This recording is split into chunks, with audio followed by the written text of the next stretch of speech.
Welcome all, and thank you for joining. Feel free to share who you are and where you're joining in the chat. Hello, and welcome to Family Language Planning, a talk and toolkit. I am Dr. Xiomara Rivera Pagan, Director of Language Learning at Cricket Media.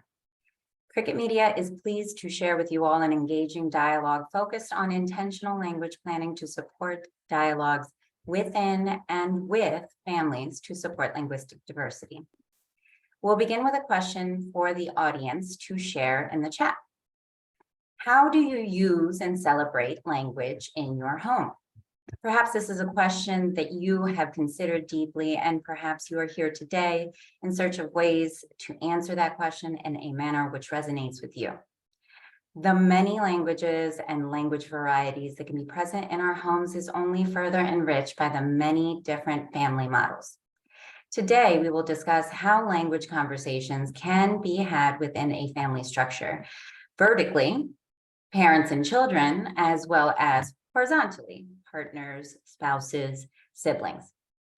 Beginning to consider how you use language and how you can create space for language, especially with those you care about, can prepare you for some necessary conversations on linguistic and cultural values that can serve you inside as well as outside of the home. Before we begin, let's review our objectives.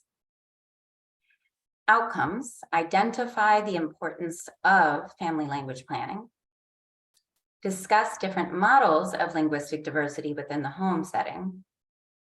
Discuss different recommendations of linguistic diversity within the home setting. And reflect on strategic principles that will help guide discussion and implementation of family language plans.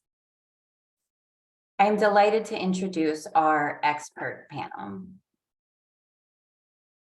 We have Dr. Sylvia Jauregui, Simone Reskamp, and Michelle Giron. A little bit more about our expert panel.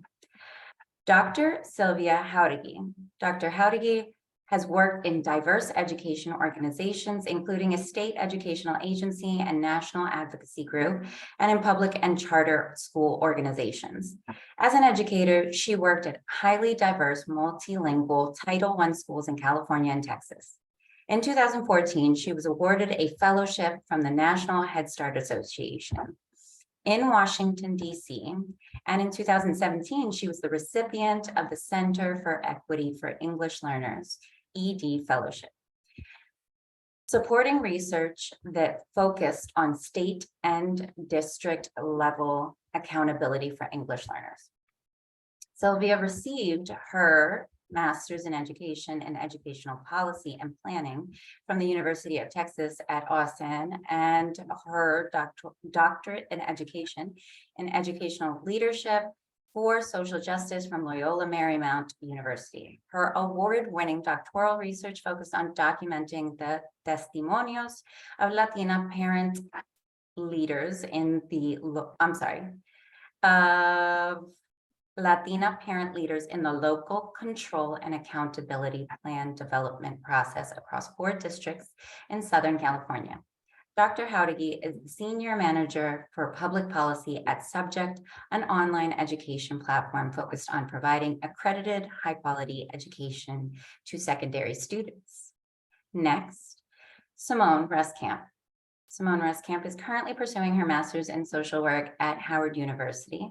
She was an inaugural John and Barbara Jacobs Social Work Social Justice Fellow and an alumna of the HBCU Center for Excellence in Behavioral Health and the Substance Abuse and Mental Health Services Administration. Simone's research interests include the role of Afrocentric pedagogy in the identity development of Black parents, and she currently is a research intern with Howard University's Women's Center of Excellence. Simone is a co-founder of 2 Black-centered organizing collectives, Healing Justice SB and Juneteenth SB, earning experience in organizing and systems building. And finally, we have Michelle Giron. She has 15 years of experience working in dual language and immersion programs. She received her undergraduate degree in elementary education with a focus and minor in Spanish language and cultures from the University of Maryland. She obtained her master's degree from the American College of Education in Curriculum and Instruction with a specialization in English as a second language and bilingual education. She is now in the role of first grade bilingual self-contained teacher, a first grade Spanish dual language teacher, and an English Spanish language development teacher, and a Spanish reading focus teacher. She now works as a dual language instructional coach in a K-5 elementary school in Montgomery County, Maryland. Michelle Giron is the mother of two children, 4-year-old and a 20-month-old. She is raising her children bilingually and loves to encourage other families to do so as well. And so, in order to kick off our conversation today, let's remind the audience that we would love to hear from you all in terms of how do you use and celebrate language in your home? We'll be talking about this throughout the webinar, and we'd love to hear your thoughts initially, and then we will revisit this question at the end. Before we begin, though, let's hear a little bit more about our panelists and get a feel for their specific linguistic background.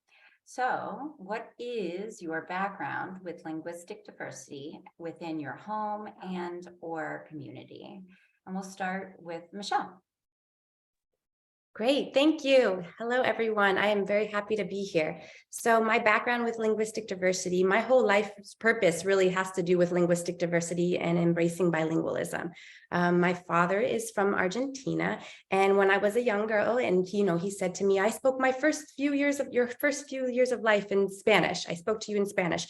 But so he was always working, and it became hard I wasn't getting the exposure that I needed, and so it became hard for him to communicate with me in Spanish, and he ended up stopping.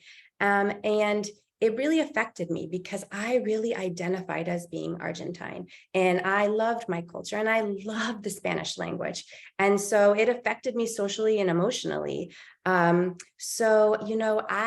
It's been my life goal to bring back my heritage language. And so, when I was in college, I worked in a work study group where we went to different elementary schools giving parent workshops. And there, having this experience, I would challenge myself to speak to the parents in Spanish, and I'd have my little note cards where I'd script out what I was going to say. But I found out that there was something called bilingual schools, dual language schools, and I had absolutely no idea they existed. So that really helped me know what I wanted to do with my career. And so I went back to school. I changed I had a major in elementary education, but then I changed it. I added on a focus in Spanish. I added on a minor in Spanish language and cultures. And I said, I'm going to do that. I am going to reclaim my heritage language. I'm going to learn it, and I'm going to become a bilingual teacher. And so I did. And I worked in, thanks. I worked in Tennessee in a self-contained classroom, and I taught in English and Spanish, and in Boston in a dual language classroom. And then when my husband and I decided to come back closer to home, I said, I am going to find that school that inspired me. And so now I'm at that school. It's been 9 years since I've been there. I'm the instructional coach, the dual language instructional coach at that school, and I absolutely love it. And I get to really help others maintain their heritage language from the start. And I get to help them become not only bilingual, but biliterate. And it's very exciting work, and it warms my heart. And in the process, I get to keep reclaiming my heritage language and get better and better each day.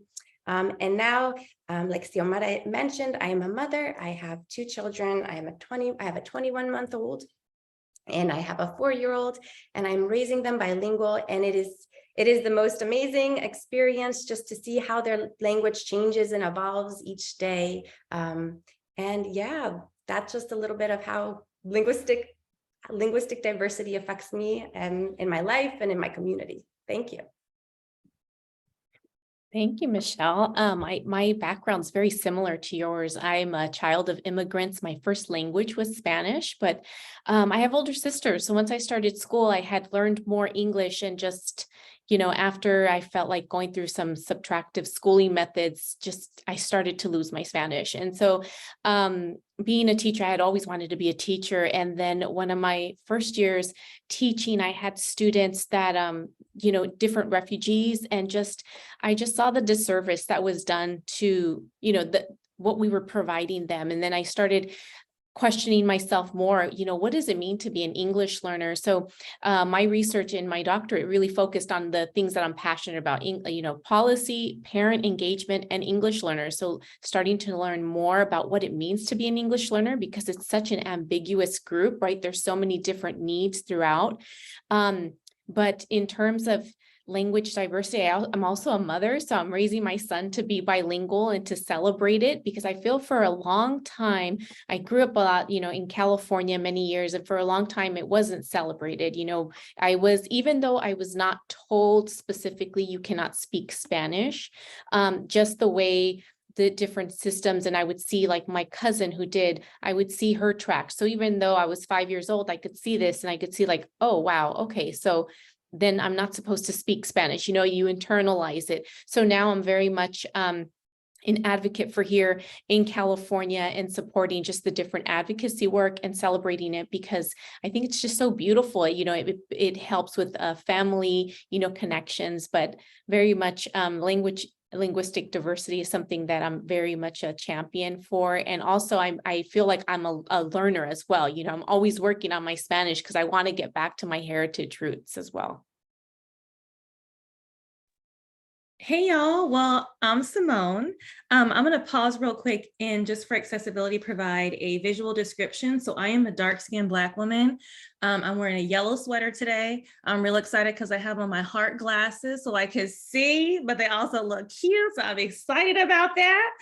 I also have locks that go about to my chin. And so if I'm to talk about language diversity, which I love this term, but also it's just celebrating yourself, right? Celebrating your home community. And so I'm super excited to be here. One, as someone who is now on the stage of my life to celebrate Black languages, in particular Black English, but also because it started as a little one, which I love hearing from y'all as well, right? So for me, I grew up in Oakland, California.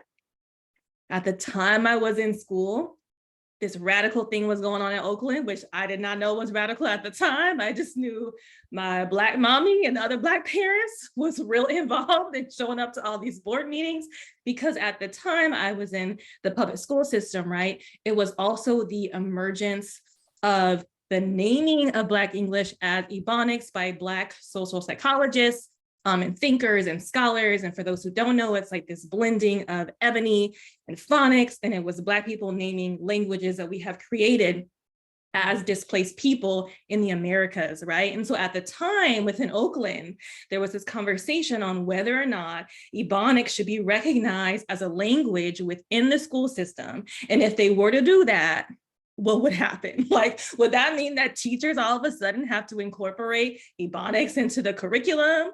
Would all of a sudden the school social workers have to involve that into how they deliver services? And it was a lot. It was a lot. And again, as a child, you don't understand that. You're just like, my mom is feeling real strong about this, and this is important to her, right? But it also kind of showed how there were all these discussions within the Black community of how do we talk about our languages? How do we let go of some of this shame? How do we not feel like we are in conflict with other languages of the diaspora, but also say this is a language that is important to us in this specific place? But then there's this other types of, I'm going to call it like how structural violence created this competition between Spanish speakers and folks like myself who spoke Black English or Ebonics in our homes, because the school district was like, we don't have enough money to provide services in Ebonics because we also need to provide money to people who speak Spanish. Now, of course, you could be like, why did y'all have to choose? But this is the way that school districts, right, and oppressive systems require, especially Black and brown folks, to fight against each other for very, very minimal resources, but then feel like we have to prove to each other whose language is more valuable, right? Which is not fair and should not happen, but that's also a reality of what happens to many of our children within the schools. And ultimately, Oakland decided that yes, Ebonics, which is now not called it anymore, would be called Black English, was worthy of being included in the schools and did require resources, but that was years and years long fight. And so that was my introduction to like, what is this thing?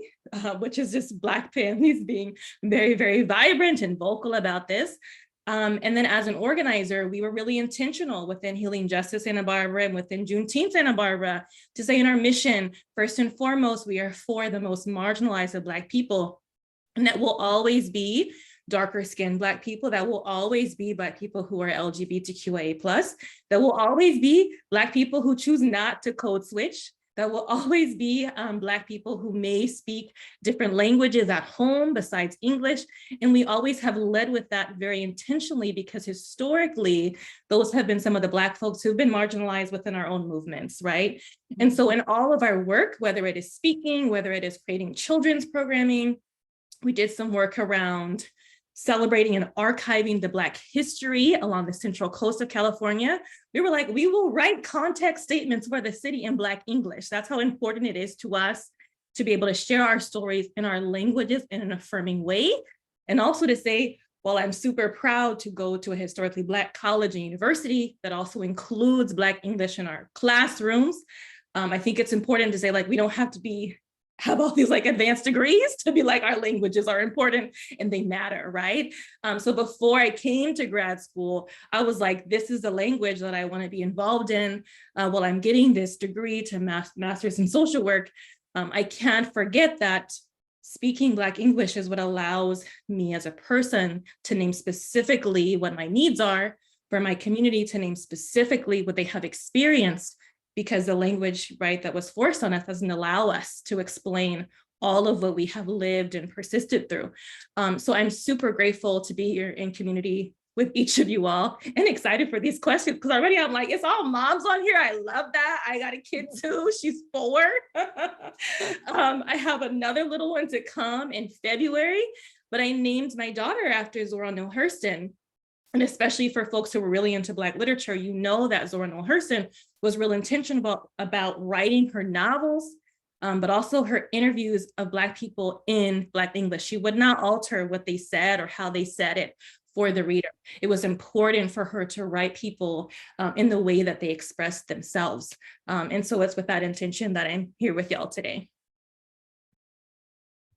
Fantastic. See, I knew we were already going to get up and running and it was going to be an exciting next amount of time. A lot stood out to me in our individual stories about how certain similarities and differences. What's really profound for me is how we start formulating these ideas about language from the moment that we start to be conscious about what's happening within our families, within our society. And so it's really important to kind of reflect and think back about how we have thought about language, how language has shaped us, how language views have shaped us in the past, into how we look at language in the more present, and then how we pass that on to the people within our community. I personally, I'm not a mother, but I still have a family that I have to be very conscious of, like, how am I passing these things on to nieces and nephews? How am I passing these ideas and these concepts to my family, even my elders, and making sure that we continue to have these amazing and critical conversations. What's really important, and what Simone just kind of alluded to, and is the next question, are that with the best of intentions, hopefully, and sometimes not, there are some misconceptions that can get perpetuated, and there are misconceptions that can get perpetuated by systems, but there are also misconceptions that can get perpetuated within our own homes and with our own families and with our own cultures. And so I would love to hear a little bit more about what misconceptions about languages should be acknowledged in order to avoid perpetuating them. And we need to confront them in order to have that dialogue, in order to identify how we move forward. So Sylvia, if you can get us started, and I'd love to hear from all of you. Definitely, yes. Some misconceptions, and this is coming from other researchers like Donaldo Macedo and Bell Hooks, like they've raised the point of like, language is often sold as this neutral tool for communication, and they say, and it's not, right? It's not just a tool for communication. Language is, as we were sharing through all our stories, it's part of a person. It's part of our culture. So to just distill it and just say, oh, it's just a means to communicate with someone, it's not. And it's very dangerous because, as I was sharing, when I was like 5 in kindergarten, kids pick up on cues. And so I picked up unknowingly, oh, I can't speak Spanish here. So then children start to reject their home language, right? They pick up on what am I supposed to do? What am I not? And then as children are building those identities, it's very scary, because then they start to identify with, I shouldn't speak, my home language. I need to only speak English. And so that's a very dangerous misconception of, it's just this neutral tool to communicate. I'm not sure if anyone else wanted to add to that.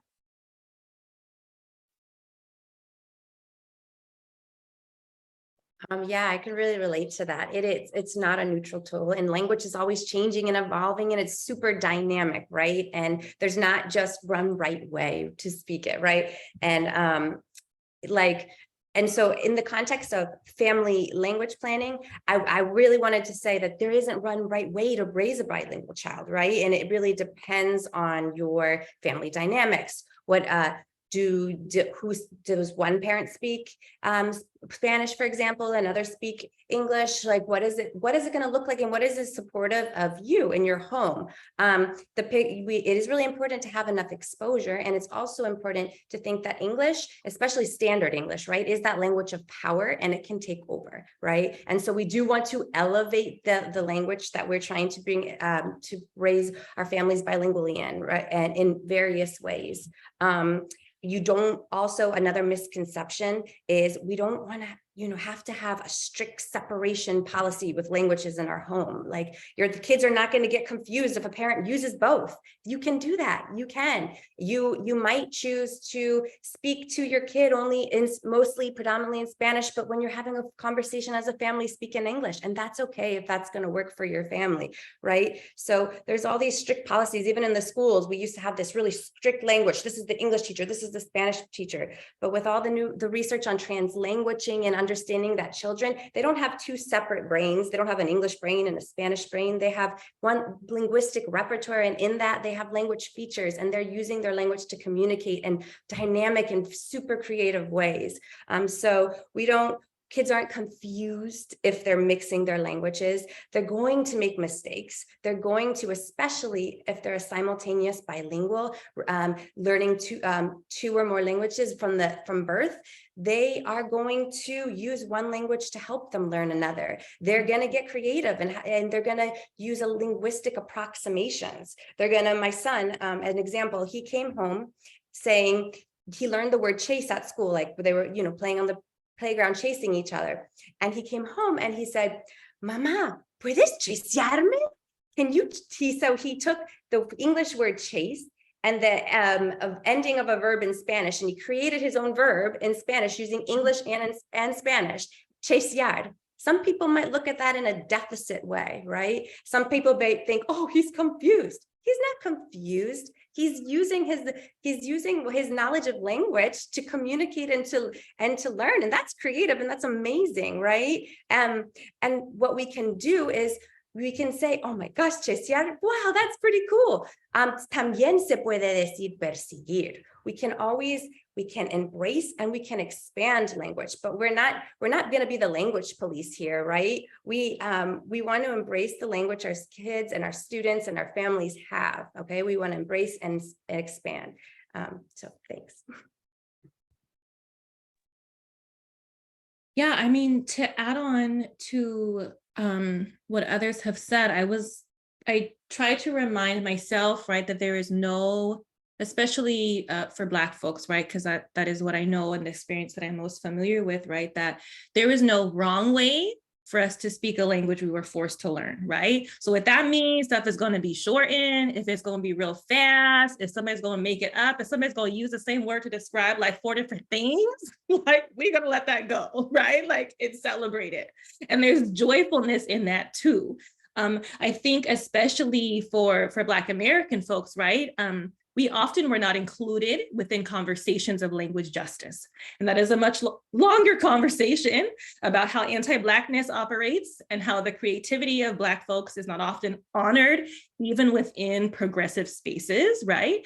But I think like amongst each other, we can see and appreciate the diversity of Black English because there's so many different like presentations of it, right? Like the Black English that I heard growing up in California, who spent a lot of time with my mom and grandparents who are from Virginia, is very different from the Black English that I now hear, you know, in DC, that someone else might hear in Texas, that reflects like the beauty of our ancestors, right? And like what languages they have spoken. And I think some people forget that when we talk about Ebonics or our Black language, it's also a way that we can be very intentional about like who we belong to and who we came from, right? And so I think that kind of gets to also pushing back on these narratives of deficit for people, many of whom, including myself, who do not know, right? Like our home country, we have this language that reminds us, right, of who some of those ancestors were that I think is super powerful. Like as a social work student and also acknowledging and knowing that social work has a very racist history, right? We could talk about how social work historically was very much like assimilation, right?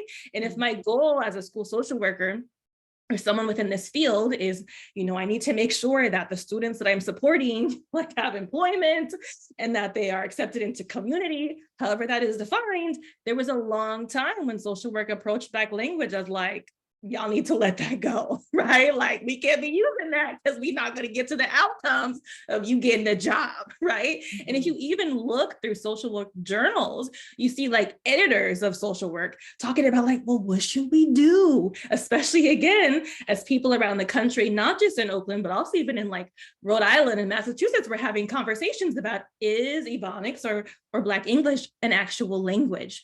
And if so, does that mean that we have been pushing all of these Black children to assimilate as opposed to have conversations with them about self-determination so then they can actually choose if they want to code switch and if they are going to have that discussion or like discernment to understand that when we make those decisions, it's within like these wider systems of oppression, right? Like this is why certain places will require you to present this way. And you do not have to choose to present this way.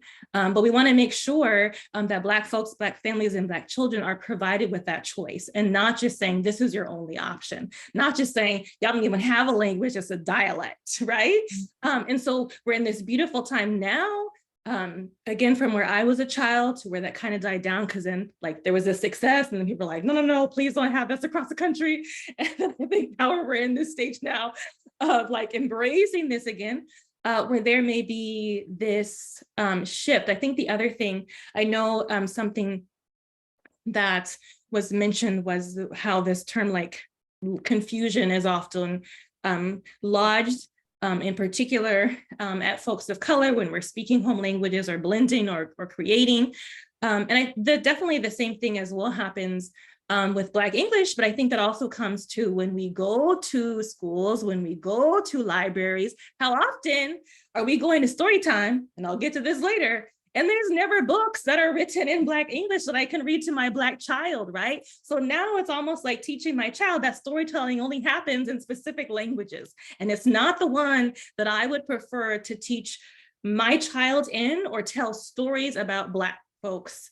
And that is really, really disappointing. And I think especially within the last few years, like especially again, my daughter is 4, so I'm reading all these children's books all the time, where I'm like, oh my gosh, there's all of these books now. Not a lot, some of them probably are banned now, but more books than when I was a child that are written and are very proudly written. in Black English and celebrate the diversity of Black English like across the country. And so I'm super excited too to share some of those books with you all, because I think that also helps Black parents have something to hold on to that's tangible, that really pushes back on school systems, on teachers, on librarians, whoever, who may be using this language of like confusion or like, this isn't the space to be doing all these different things, which I really appreciate. Mm-hmm.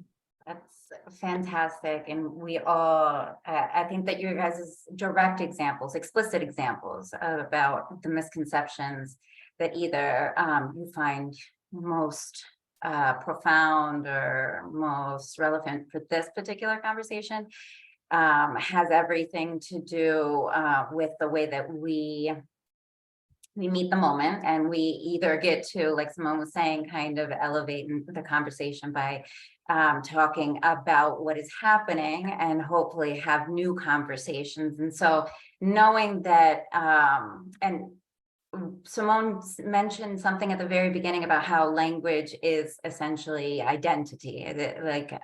Language is so connected with who you are. And many times I am very intentional, especially in these particular webinars, about highlighting linguistic diversity or specifically language diversity, because it often, I completely agree, it has everything to do with your identity, and yet we don't have as many conversations as we potentially can or should in order to identify how we're using language intentionally or unintentionally, or how is it coming into play in the greater society. And so those misconceptions usually have a human behind them, right? That human or that system is presenting those limited mindsets. It is tricky to deal with those limited mindsets, period. But it is even trickier to deal with those limited mindsets when we care about the person, and we have relationships with those people, and those people we identify as our families, and they are potentially the ones who are saying that language is right or language is wrong or language should be used in a certain way that you have identified is either in line or not in line with the way that you would like to practice language personally or within your family. And so I'd love to hear about, how do we have conversations to acknowledge limited mindsets concerning linguistic diversity with those that we care about? So how do we start to think about it ahead of time, when hopefully we have more time to reflect, to process, to think about how we want to address it, so that we can come into it with a space of empathy, but also come into it with a space of power to make sure that we address the situation in a meaningful way? Anybody like to start?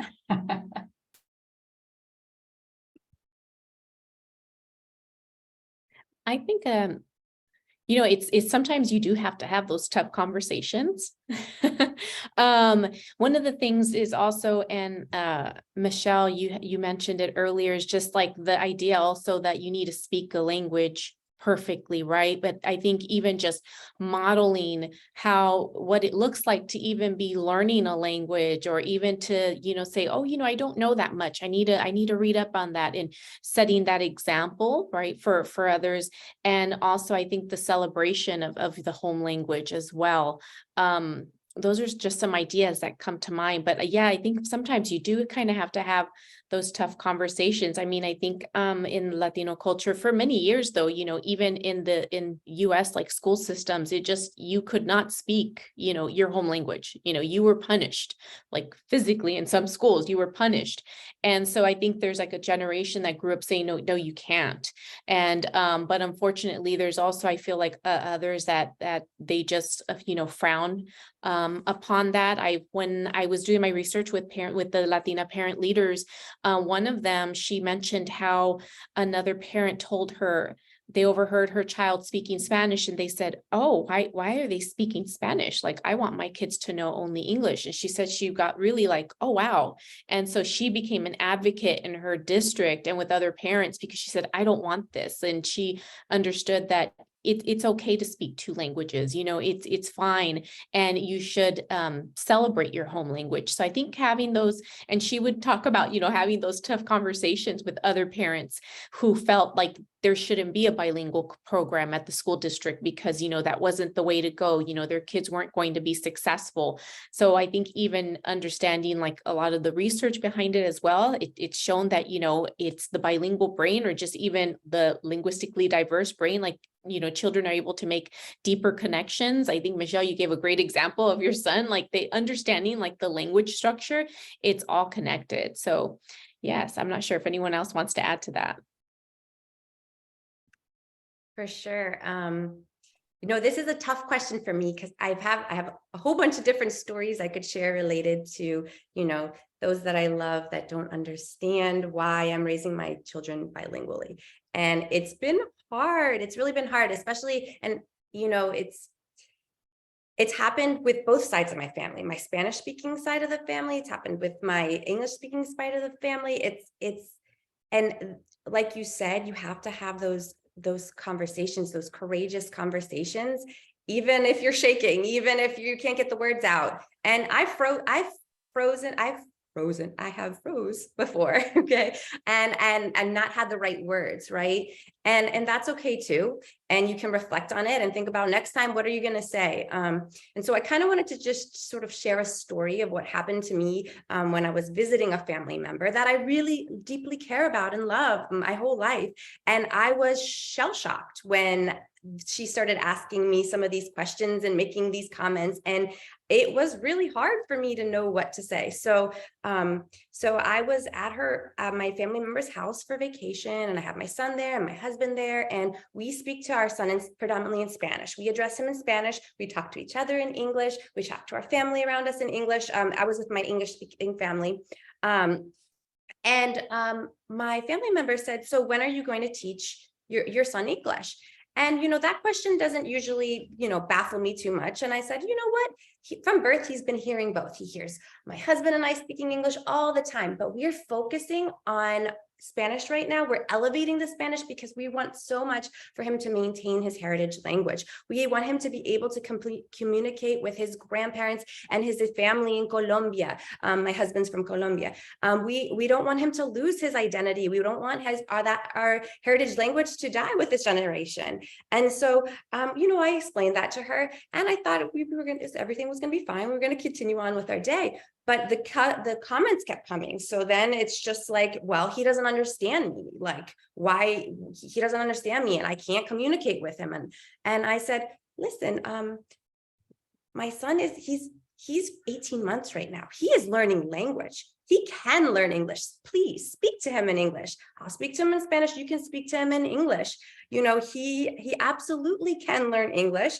And also what was frustrating in that moment is, the language of love is love. You don't have to speak someone's language to show them that you love them, right?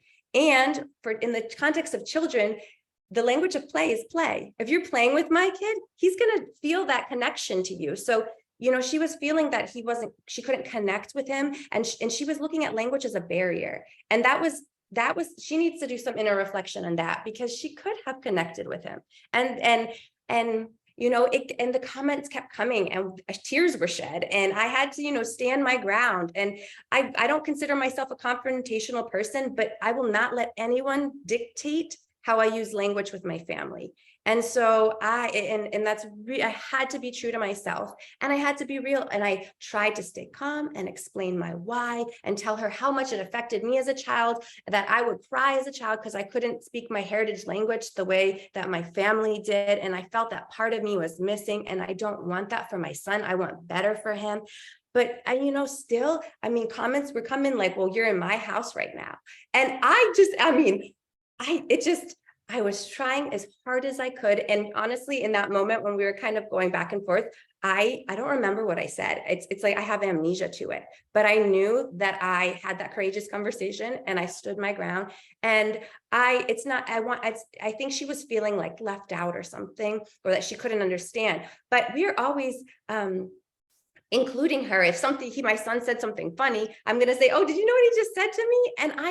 And I find ways to bring her in. But no, she doesn't have to understand every single thing I'm saying to him. I'm having some personal conversations. But if she wants to know, I'm happy to tell her.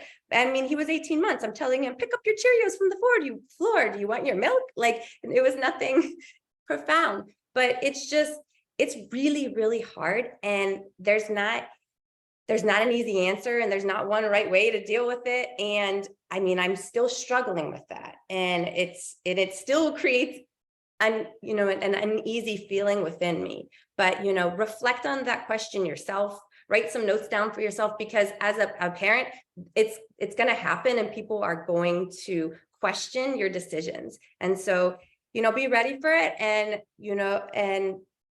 and give yourself grace if you freeze, like I've frozen before. So thank you.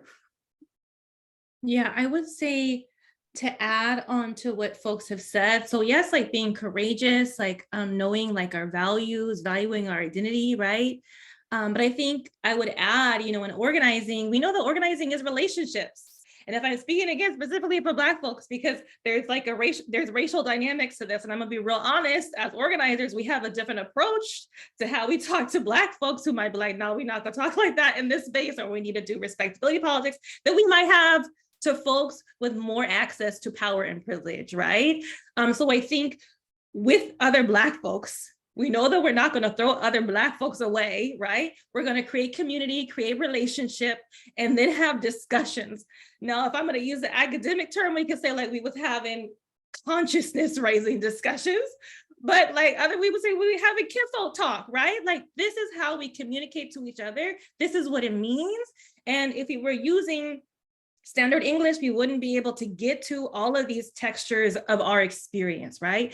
But the other thing that I think is very unique to the experience of Blackness and Black language and Ebonics is while oppressive folks will be telling us that we need to speak standard English, they out here speaking Black English and getting money for it, right?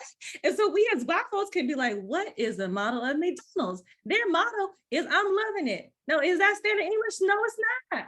That's Black English and it's Ebonics, right? But McDonald's got a whole bunch of money for talking like that, right? Or even like a few months ago, because I'm in school social work, all the Black teens I saw was real upset that there was this white teenager all over TikTok.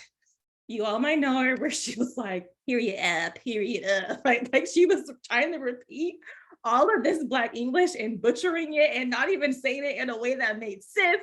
And it was really disrespectful. But she went viral and got all this money, right? And so if we talk about the beauty of being in relationships with our own communities, those who might be in different stages of like loving and embracing their identity, is we can use these examples to be like, well, who gets to own language? Who gets to name it? Who gets to like capitalize on it, right? Like who gets to be fluid in how we show up in these different spaces? And do we want to allow that, right? Like as organizers, is that cool with us, right? Like how does that impact or further exploit our community, again, already as displaced people who had to create this very specific way to communicate about ourselves and our experiences? So for me, I try very hard not to disconnect the power of speaking in Black English and Ebonics from like very wider, not systems, but wider examples of like organizing and resistance, right? Like it is very similar. And especially in relationship to what you were saying, Sylvia, like to persist in speaking in our languages, especially in spaces that punished us for it, right? Especially in spaces that marked us deviant, right? Or again, within social work or psychology, made whole diagnoses about these people can't speak the language, right? Like they need to do all this stuff to be healthy and well. I try very hard not to separate language from race, and not to separate the choice of languages that we use from ways that in particular Black people have resisted against oppression. And I think that story, but also that inheritance of like, how many generations had to speak, use these terms, use creativity for me to use this language, right? And in particular around Black English, we think about how many phrases that we use, whether it's like honey child or whatever, that were specifically created in particular by Black women, but specifically by Black LGBTQIA+ folks, who for many times, again, were marginalized within our own movements. That is powerful to be able to use those same words and structures. I'm not a language scholar, again, like I'm an organizer and a social work student, but that's powerful. I don't know all the history about how all of these terms, but those that I am familiar with, right? And the history that I'm familiar with, that is pretty amazing to be like, wow, these Black women, these Black queer folks before me created these terms specifically for me, right? As a Black femme presenting person to describe like all that I'm experiencing. And that I feel like helps again within the context of these relationships, right? Because again, we don't want to throw Black folks away who may be in different stages of understanding like what language means to us. Thank you all. And we at Cricket are very intentional about choosing who we choose.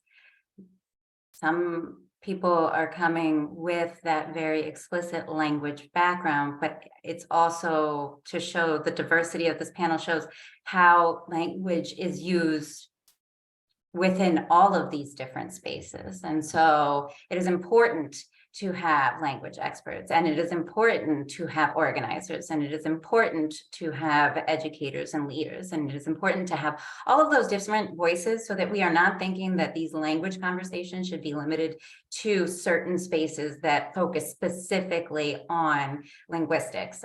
So that is fantastic. And what I hear you all saying is how intentional you are about how you use language to address certain situations, how you use language to challenge, how you use language to connect, how you use language to practice joy, how you use language in all of these different forums.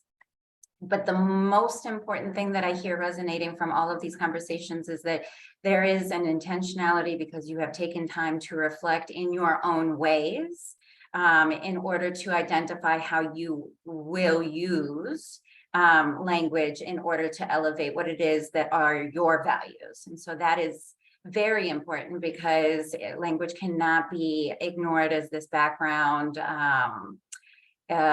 Sylvia, you mentioned it, you used a very specific phrase, it's neutral, right? The lack of, it's often seen as this neutral, Sylvia, please share with yes. us the Yeah, term. it's usually, right, it's usually packaged or sold as language is just a neutral tool for communication, and it's not. It's, as Absolutely. we've all shared, as we've all experienced, it's not a neutral tool for communication, because Macedo has highlighted how even your English learner that learns English and is proficient, they still become marginalized. So, right, there's all these other layers, right? As Simone was saying, it's tied into race, it's tied into our stories, our histories. And so you can't separate, you cannot distill it on its own. It's very much a part of a person, a part of their ancestors, about their history, right? Their story.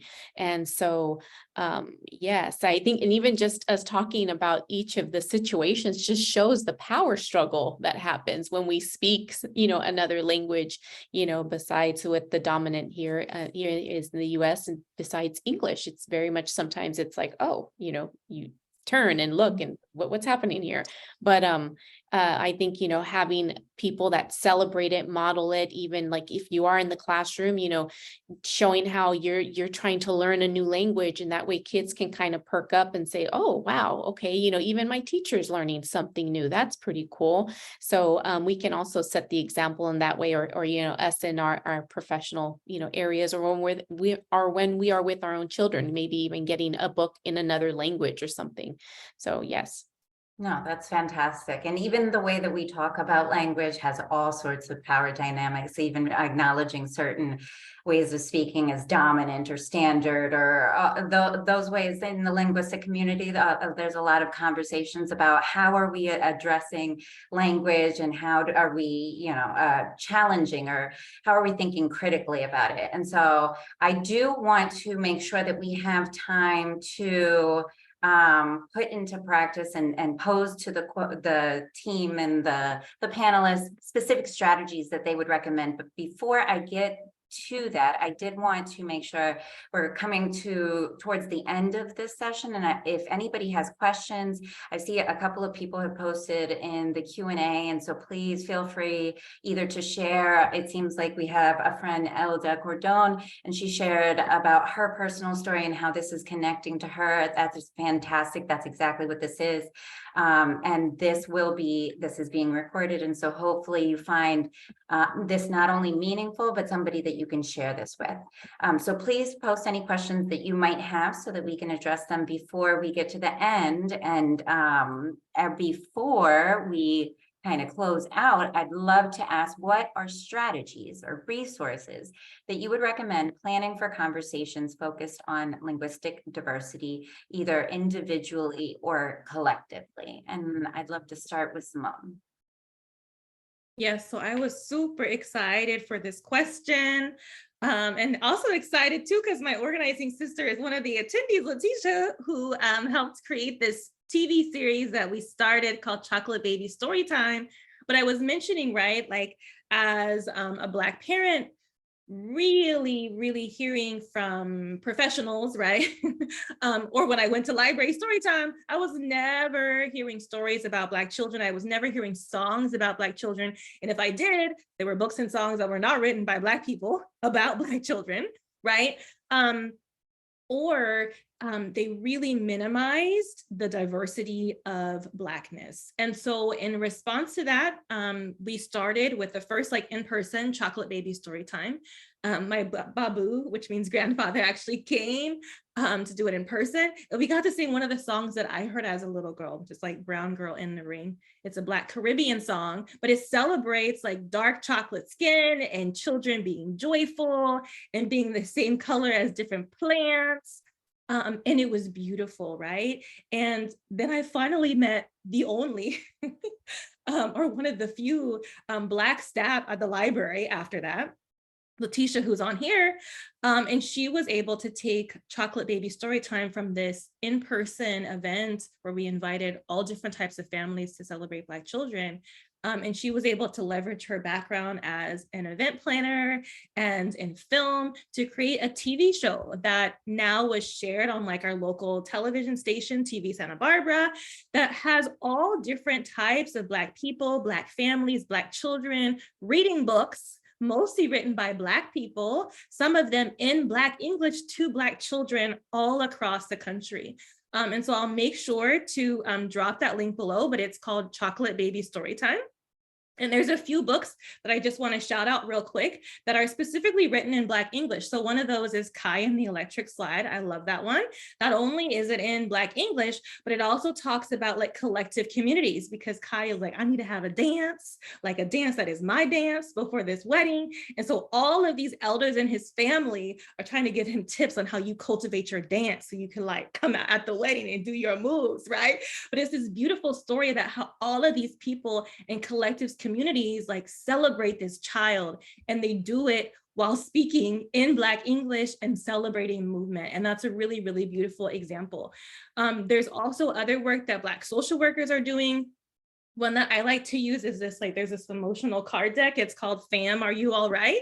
And again, that's Black English, but it has pictures of all these Black children with different emotions, and it blends in Black English as well, who are just feeling a whole bunch of different things, but it also validates, one, that we can talk about how we're feeling very specifically within Black English in a way that standard English doesn't allow us to. And that also is not included on those feeling charts. If you're in social work or therapy, we get these feeling charts and it has all the I'm going to call it, well, I shouldn't call it the white people words, but it uses the descriptions of very specific feelings. And that's not how Black people describe stuff, right? But this one actually includes it. And so I would encourage folks as well who are supporting Black children through social emotional learning to include these resources, also particularly because they were created by Black people for Black folks. So hopefully you all can check out our YouTube channel that has replays of all of those episodes and share them with your families and loved ones. You don't have to have kids to watch it. I love kids' books and songs. So like, just watch it anyways, and then share with a friend. Thank you for sharing, Simone. You'll also get, I had shared a bilingual poem by and it's in English and Spanish, something that you can do with kids or your family, but also something that I take from my son. He just, since he was he's 2 now, but ever since he was a baby, just loves music and just the power of music in celebrating language. And that's something that I incorporate every day. It's, how joyful music is, right? You never ask someone, do you listen to music? You ask, what type of music do you listen to, right? Everyone listens to music. And so that's just one of those common, threads that everyone, that gravitates to. And so music is definitely one that I like to incorporate on a daily for my son. I can totally relate to both of what you were both sharing, Sylvia and Simone. My addiction is buying children's books. I love children's books, especially my books in Spanish. I don't even know how many books I have. I could probably open my own used bilingual bookstore. So those children's books, bilingual books for our family it's key to helping us have a successful bilingual home, because it's exposing our son to all this rich vocabulary that we wouldn't use in just normal everyday conversations. And so, and it brings about such great conversation. We get to, I'm learning new words, he's learning new words. I have my phone out looking up words that I don't know what they mean. So it's just such a great thing to use in your home. And then along with songs, I can also relate. And I love buying children's books that have QR codes with songs on them. There are so many, well, maybe not so many, but there are a lot of them that, you read the story and then you can look up the QR code and then it sings it to them. And I mean, I know my daughter on repeat has to listen to La Jirafa Rafa, which on repeat by, there's this publishing company called Nube Ocho. So they have some really fun books. But yeah, so children's music and children's literature, also lovely strategies to use to help embrace the linguistic diversity in your home.